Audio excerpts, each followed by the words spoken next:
ಇದು dengue fever ನಿಯಂತ್ರಣ ಅಂದ್ರೆ ಏನಪ್ಪಾ ಅಂದ್ರೆ ಸೊಳ್ಳೆಗಳ ನಿಯಂತ್ರಣ. ನಾವು ಸೊಳ್ಳೆಗಳ ನಿಯಂತ್ರಣ ಮಾಡಿದ್ರೆ ಮಾತ್ರ ಡೆಂಗು ಹತೋಟಿಗೆ ಬರುತ್ತೆ. ಯಾಕೆಂದ್ರೆ ಡೆಂಗು ಕಾಯಿಲೆಗೆ ನಿಖರವಾದಂತ ಚಿಕಿತ್ಸೆ ಇಲ್ಲ. ಜ್ವರಕ್ಕೆ ಮಾತ್ರ ಮೆಡಿಸಿನ್ ಕೊಡ್ತವೆ ಅಥವಾ ಬಿಪಿ ಕಡಿಮೆ ಆದ್ರೆ ಸ್ವಲ್ಪ ಮೆಡಿಸಿನ್ ಕೊಡ್ತವೆ. ಆದ್ರೆ ನಿಖರವಾದಂತ ಯಾವುದೇ ಒಂದು ಔಷಧಿ ಡೆಂಗು ಫೀವರ್ಗೆ ಇಲ್ಲ. ಅದರಿಂದ ಬಹಳ ಮುಖ್ಯವಾದದ್ದು ಈ ಸೊಳ್ಳೆಗಳ ನಿಯಂತ್ರಣವನ್ನ ನಾವು ಮಾಡಬೇಕಾಗುತ್ತೆ. ಇಲ್ಲಿ ಯಾಕೆಂದ್ರೆ ಯಾವಾಗ್ಲೂ ಅಷ್ಟೇ ನಾವು ಇದೆಲ್ಲ ಮಳೆಗಾಲ ಬಂದಂತ ಮಳೆ ಪ್ರಾರಂಭದಲ್ಲಿ ನಾವು ಡೆಂಗು ಈ ಸೊಳ್ಳೆಗಳಿಂದ ಹರಡುವಂತ ಕಾಯಿಲೆಗಳು ಜಾಸ್ತಿ ಆಗುತ್ತೆ.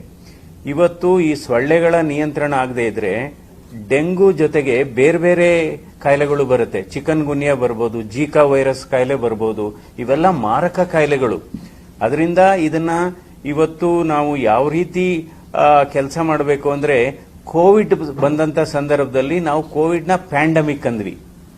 ಪ್ಯಾಂಡಮಿಕ್ ಅಂದ್ರೆ ಏನು? ಇಡೀ ಪ್ರಪಂಚದಲ್ಲಿ ಎಲ್ಲಾ ದೇಶಗಳಲ್ಲೂ ಕಾಯಿಲೆ ಬಂದ್ರೆ ಅದನ್ನ ಪ್ಯಾಂಡಮಿಕ್ ಅಂತೀವಿ. ಇವತ್ತು ನಮ್ಮ ರಾಜ್ಯದಲ್ಲಿ ನಮ್ಮ ದೇಶದಲ್ಲೇ ಇದು ಬಹಳ ವೇಗವಾಗಿ ಹರಡೋದ್ರಿಂದ ಇವತ್ತು ನಮ್ಮ ದೇಶದಲ್ಲಿ ಈ ಡೆಂಗು ಫೀವರ್ ನಮ್ಮ ರಾಜ್ಯದಲ್ಲಿ ಮತ್ತು ನಮ್ಮ ಜಿಲ್ಲೆಗಳಲ್ಲಿ ಇದು ಎಂಡೆಮಿಕ್ ಆಗಿದೆ. ಎಂಡೆಮಿಕ್ ಅಂದ್ರೆ ರಾಜ್ಯಾದ್ಯಂತ ಇದು ಆಗಿದೆ. ಅದಕ್ಕೋಸ್ಕರ ನಾವು ಯಾವ ರೀತಿ ಕೋವಿಡ್ ಮಾದರಿಯಲ್ಲಿ ನಾವು ಚಿಕಿತ್ಸೆ ವ್ಯವಸ್ಥೆಯನ್ನ ಮಾಡಿದ್ವಿ ಅದೇ ರೀತಿ ಇವಾಗ್ಲೂ ಮಾಡಬೇಕಾಗುತ್ತೆ. ಅದರಿಂದ ಇದನ್ನ ನಾನೇನ್ ಹೇಳೋದು ಅಂದ್ರೆ ಇದನ್ನ ಒಂದು ಮೆಡಿಕಲ್ ಎಮರ್ಜೆನ್ಸಿ ಅಂತ ಡಿಕ್ಲೇರ್ ಮಾಡಬೇಕಾಗುತ್ತೆ. You have to declare it as a medical emergency.